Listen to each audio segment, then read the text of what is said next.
In 1984, an old widowed lady lived by herself in a two-story house. She was completely immobile and bound to her wheelchair ever since the mysterious death of her husband. She required the aid of a caretaker who would visit her daily to help her with everyday tasks. What made it so difficult was the fact that the two floors of the house were only connected by an old and decrepit staircase. When the old lady needed to move between the two floors, the caretaker would have to carry her frail body like an infant up and down the stairs. One day, the police received a call from the widow. There had been a murder. Since police units were scarce at the time, and the murderer had already fled the scene, only one detective was sent out to conduct the initial crime scene report.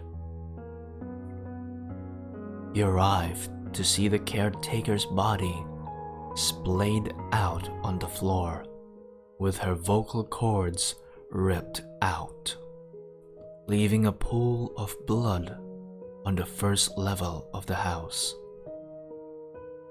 The old lady sat atop the staircase in her wheelchair watching him, still and silent, seemingly in shock. He immediately ruled her out as a suspect due to her inability to move up and down the stairs, and because she was trapped up there at the time the murder took place. It was similar to the death of her husband, who had suffocated in his sleep on the couch downstairs many years ago.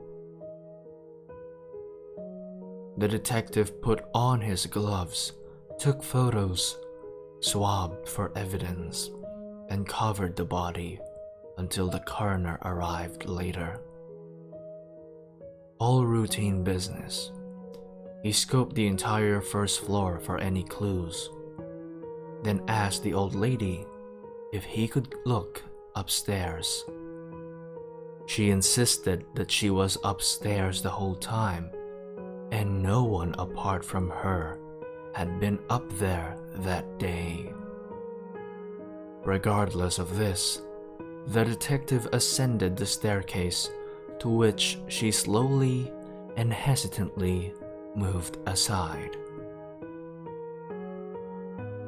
Beyond the staircase, there was a narrow corridor with 3 closed doors along it. He checked behind each of the doors. The empty bedroom, nothing. The bathroom, nothing.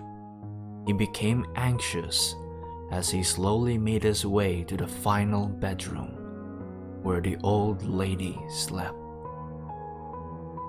He opened it, and everything looked normal.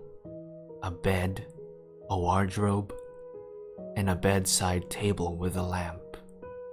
He checked every wall of the room in horror, as it was not what he discovered, but it was what he didn't discover that made him stop dead in his tracks and slowly reach for his gun in its holster. It was a detail so minor that they had completely overlooked it on the last investigation of the husband's death. There was no phone upstairs. He suddenly heard a noise. He withdrew his gun and rushed out of the room, only to find an empty wheelchair atop the stairs.